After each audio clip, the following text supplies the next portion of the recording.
मध्य पूर्व में बढ़ते तनाव का असर अब भारत तक साफ देखने लगा है। सरकार गैस सप्लाई को सुरक्षित रखने के लिए फंसे हुए जहाजों पर एलपीजी लूट करवा रही है। कोशिश यही है कि घरों तक रसोई गैस पहुंचती रहे और लोगों को किसी तरह की दिक्कत ना हो। इस महीने भारत का एलपीजी आयात कम होने की आशंका जताई जा रही है। वजह है होर्मुज जल यमरू मध्य में तनाव और शिपिंग पर पड़ा असर।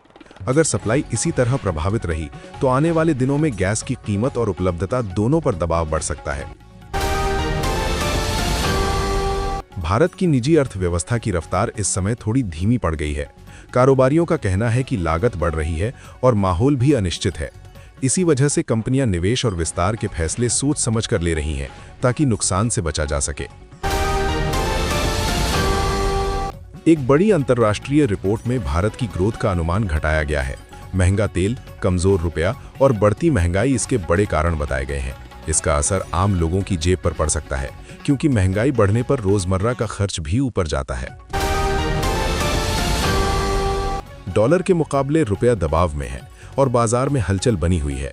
बॉन्ड मार्केट में भी उतार चढ़ाव देखा जा रहा है। एक्सपर्ट्स का मानना है कि अगर ग्लोबल माहौल शांत नहीं हुआ तो आने वाले दिनों में रुपए पर और दबाव बन सकता है। देश में इस बार गर्मी ज्यादा तेज पड़ने की आशंका है। इसे देखते हुए बिजली व्यवस्था को लेकर तैयारी शुरू हो गई है। सरकार चाहती है कि गर्मी के दिनों में कहीं भी बिजली की कमी ना हो, इसलिए कोयला आधारित पावर प्लांटों को पूरी ताकत से चलाने की योजना है। प्रधानमंत्री नरेंद्र मोदी और अमेरिका के राष्ट्रपति के बीच हाल की बातचीत में सबसे अहम मुद्दा होर्मुज जल डमरू मध्य रहा। दोनों नेताओं के बीच इस बात पर चर्चा हुई कि ये समुद्री रास्ता खुला रहना चाहिए, क्योंकि भारत की तेल और गैस सप्लाई काफी हद तक इसी पर निर्भर करती है। भारत ने यूएई से सोने के आयात की अनुमति कुछ समय के लिए और बढ़ा दी है। इससे व्यापारियों को राहत मिलेगी और सप्लाई में अचानक रुकावट नहीं आएगी। ये फैसला ऐसे समय आया है जब दुनिया भर में व्यापार और सप्लाई चेन पर दबाव बना हुआ है। सरकार ने निर्यातकों के लिए एक अहम राहत दी है। पहले जो पाबंदी लगाई गई थी उसे अब हटा लिया गया है। इससे भारतीय कंपनियों को विदेशी बाजारों में बेहतर तरीके से काम करने का मौका मिलेगा और देश के एक्सपोर्ट सेक्टर को भी मजबूती मिल सकती है। कंपनियों के नियमों में बड़ा बदलाव करने की तैयारी चल रही है। नए प्रस्ताव के तहत कंपनियों को तेज मर्जर और ज्यादा शेयर बायबैक की सुविधा मिल सकती है। इससे कारोबार बढ़ाना आसान होगा और बाजार में कंपनियों की पकड़ भी मजबूत हो सकती है।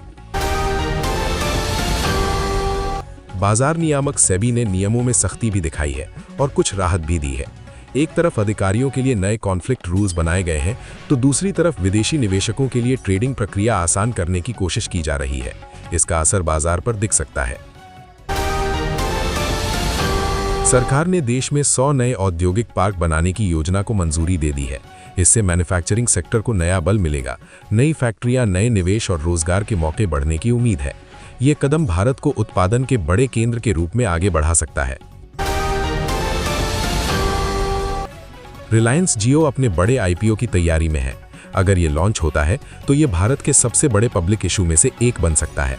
निवेशकों की नजर इस डील पर पहले से ही टिकी हुई है और बाजार में हलचल देखने को मिल रही है। मैन्युफैक्चरिंग और टेक्नोलॉजी से जुड़ी कंपनी जेटवर्क भी शेयर बाजार में उतरने की योजना बना रही है। कंपनी जल्द ही आईपीओ फाइल कर सकती है। इससे स्टार्टअप और इंडस्ट्रियल सेक्टर में नई उम्मीदें बढ़ी हैं, क्योंकि ऐसे इशू निवेशकों का ध्यान खींचते हैं। कोटक महिंद्रा बैंक एक बड़ी डील की तरफ बढ़ रहा है। खबर है कि वो डॉयचे बैंक के भारत वाले रिटेल कारोबार को खरीद सकता है। अगर ये डील पूरी होती है तो भारतीय बैंकिंग सेक्टर में बड़ा बदलाव देखने को मिल सकता है। टाटा पावर के बड़े प्लांट को लेकर सरकार ने नई योजना को हरी झंडी दी है। गर्मियों में बिजली की बढ़ती मांग को देखते हुए ये फैसला लिया गया है। मकसद साफ है कि देश में बिजली की सप्लाई सुचारू बनी रहे और कहीं संकट ना आए। रुपए में गिरावट के बाद अब थोड़ी संभलने की कोशिश दिख रही है, लेकिन बाजार अभी भी पूरी तरह निश्चिंत नहीं है। तेल की कीमतें और वैश्विक तनाव दोनों मिलकर निवेशकों को सावधान कर रहे हैं। आने वाले दिनों में मुद्रा बाजार में और उतार चढ़ाव दिख सकता है। भारतीय शेयर बाजार में आज रिकवरी देखने को मिली है। निवेशकों का भरोसा थोड़ा लौटा है, क्योंकि अमेरिका ने ईरान पर बड़ा हमला टालने का संकेत दिया है। इससे डर कम हुआ और खरीदारी बढ़ी। हालांकि बाजार अभी भी हर नई खबर पर तेजी से प्रतिक्रिया दे रहा है। भारत अब खाद और उर्वरक की सप्लाई को लेकर नए देशों से बात कर रहा है। रूस, बेलारूस और मोरक्को जैसे देशों से खरीद बढ़ाने पर चर्चा चल रही है।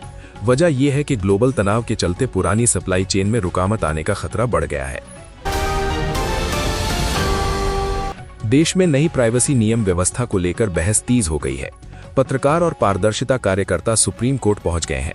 उनका कहना है कि इस कानून के कारण आम लोगों और मीडिया के लिए सरकारी जानकारी हासिल करना मुश्किल हो सकता है। इजराइल ने दक्षिणी लेबनान के कुछ हिस्सों पर अपनी मौजूदगी बनाए रखने की बात कही है। इससे क्षेत्र में तनाव और बढ़ गया है। हिजबुल्लाह के साथ टकराव की आशंका भी बनी हुई है, जिससे पश्चिम एशिया का हालात और जटिल हो सकता है। ईरान ने अमेरिका के साथ बातचीत को लेकर कड़ा रुख अपनाया है। उसने साफ संकेत दिया है कि बिना बड़ी शर्तों के बात आगे नहीं बढ़ेगी। इससे साफ है कि तनाव कम होने की राह अभी आसान नहीं है और हालात फिलहाल गंभीर बने हुए हैं।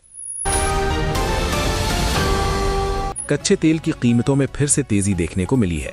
सप्लाई में जोखिम और युद्ध जैसे हालात इसकी बड़ी वजह है। तेल महंगा होने पर सिर्फ ईंधन ही नहीं, बल्कि ट्रांसपोर्ट, गैस और कई जरूरी चीजों की कीमतें भी ऊपर जा सकती हैं। अमेरिका और इजराइल की रणनीति को लेकर भी कई सवाल उठ रहे हैं। खबरों के मुताबिक अमेरिका समझौते की दिशा में बढ़ना चाहता है, लेकिन इजराइल सख्ती बनाए रखना चाहता है। इसी मतभेद की वजह से क्षेत्र में तनाव कम होने के बजाय और उलझता नजर आ रहा है। G7 देशों की बैठक में इस बार मध्य पूर्व का संकट बड़ा मुद्दा रहने वाला है। दुनिया के बड़े नेता इस पर चर्चा करेंगे कि तनाव कैसे कम हो और वैश्विक अर्थव्यवस्था पर इसका असर कैसे रोका जाए। सुरक्षा और ऊर्जा दोनों ही विषय सबसे अहम रहेंगे। जर्मनी के राष्ट्रपति ने ईरान युद्ध को लेकर अमेरिका की नीति पर कड़ी टिप्पणी की है। उन्होंने इसे बड़ी गलती बताया है। इस तरह की प्रतिक्रिया दिखाती है कि पश्चिमी देशों के बीच भी इस मुद्दे पर एक जैसी सोच नहीं है और मतभेद गहरे हैं। यूरोप में इजरायल ईरान तनाव के बाद यहूदी विरोधी घटनाओं को लेकर चिंता बढ़ गई है। कई जगहों पर हिंसा और तोड़फोड़ की खबरें आ रही हैं। सुरक्षा एजेंसियां अलर्ट पर हैं, क्योंकि ऐसे माहौल में स्थिति और भी संवेदनशील हो जाती है। अमेरिका की एक सैन्य कार्रवाई को लेकर बड़ा सवाल उठ रहा है। कहा जा रहा है कि पुराने डेटा की वजह से एक स्कूल को भी निशाना बनाया गया। इससे सैन्य रणनीति और गलत जानकारी के इस्तेमाल पर गंभीर बहस शुरू हो गई है। अमेरिका में इमिग्रेशन और शरणार्थी नीति पर एक बार फिर सख्ती की चर्चा है। सुप्रीम कोर्ट इस मामले पर अहम सुनवाई कर रहा है। इसका असर लाखों लोगों पर पड़ सकता है, खासकर उन पर जो अमेरिका में सुरक्षित भविष्य की तलाश में हैं। अमेरिका में होमलैंड सिक्योरिटी से जुड़ा बड़ा फैसला हुआ है। नई नियुक्ति के बाद अब सुरक्षा, इमिग्रेशन और एयरपोर्ट से जुड़े अहम मामलों की जिम्मेदारी नए चेहरे के हाथ में होगी। ये बदलाव आने वाले दिनों में अमेरिकी राजनीति और सुरक्षा नीति दोनों पर असर डाल सकता है।